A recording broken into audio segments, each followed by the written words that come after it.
students. Students, today we are going to read one very interesting story, Henry the Red Cross Hero Part 1. Before we begin with this story, I will show you one symbol. This is the symbol. Now we are going to study about this symbol and who is the person behind this symbol. This is the symbol called Red Cross, and who is the person behind this symbol is our hero Henry Dunant. He is the founder of this society. Now this is a symbol of humanitarian aid. And what does this society do? This society helps people during wartime.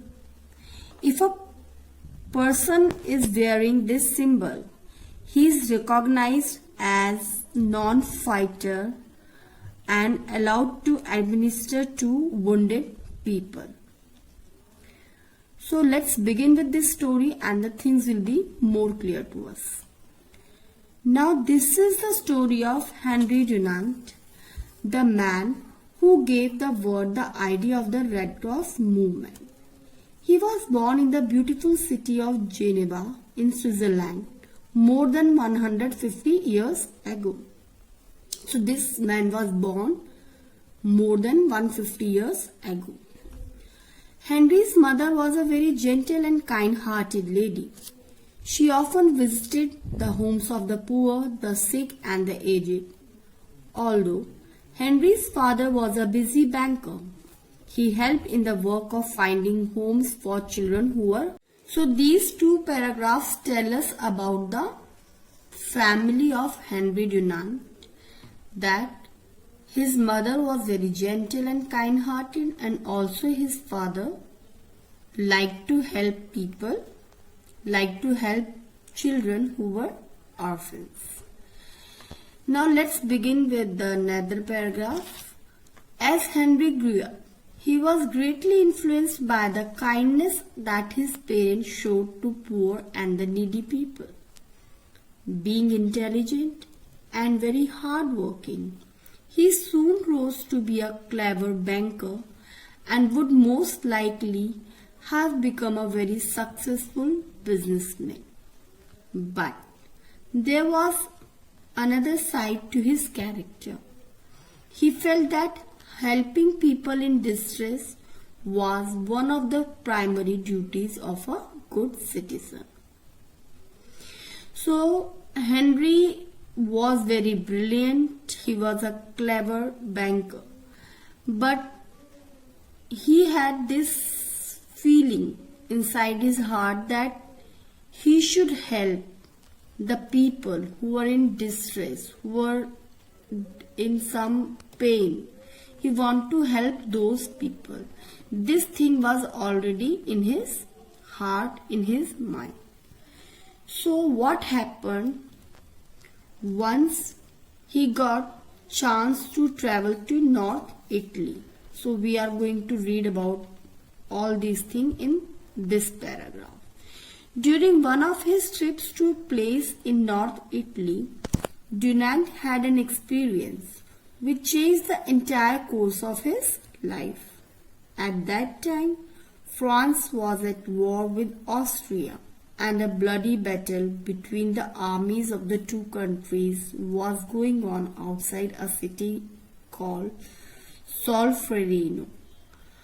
Awakened by the sound of artillery fire, Dunant went to the top of a hill and had his first experience of war.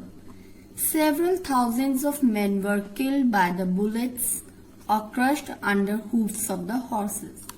When fighting ended after 15 hours, over 50,000 were killed and several thousand wounded with little hope of being saved.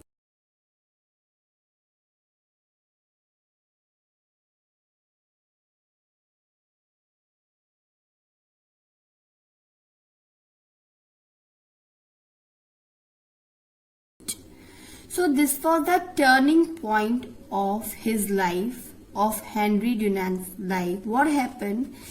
Once he got a chance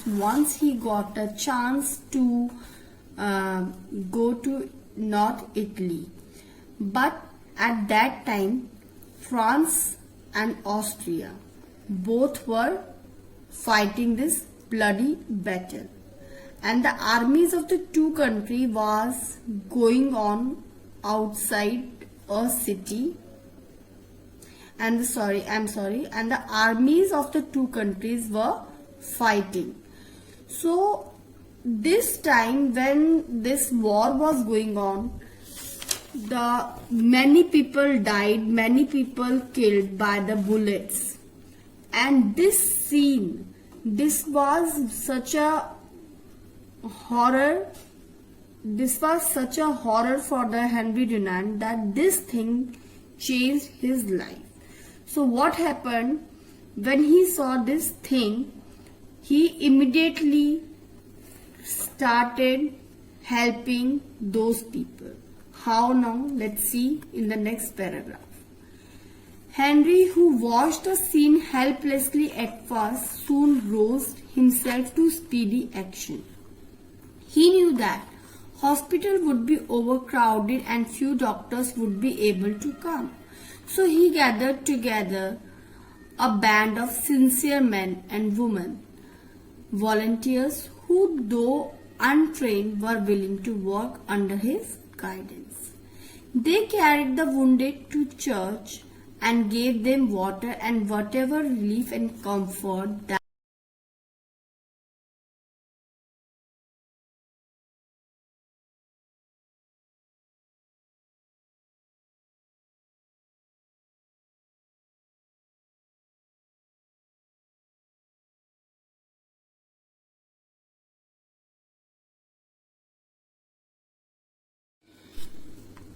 So when he saw such things, that such a horror scene when he saw, he immediately rushed to help such peoples, and he called other good people to help wounded people.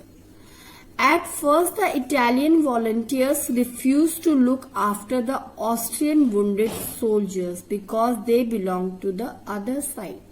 But Henry attended on one and all.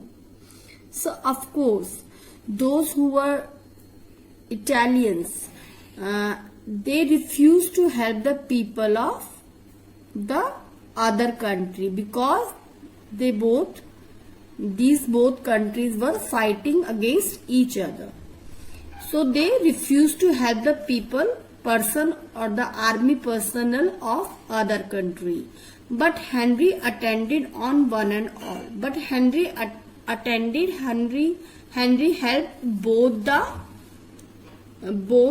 sides army people. He helped them. When an Italian woman saw him comforting a wounded Austrian soldier, she said loudly, "But the man you are helping is an enemy." Henry stood up, put his hands on her shoulder, looking into her eyes, said in a low voice, "Yes, but he is also a human being." What he said? When this Italian woman said that you are helping our enemy, so Henry replied her that this man is also a human being. Henry's word had a magic effect and volunteers began to follow his noble example. Suddenly, from somewhere in hall, a woman was heard crying out, "Tutti fratelli, tutti fratelli," meaning they are all brothers. Everyone took up the cry and message was carried all through the church.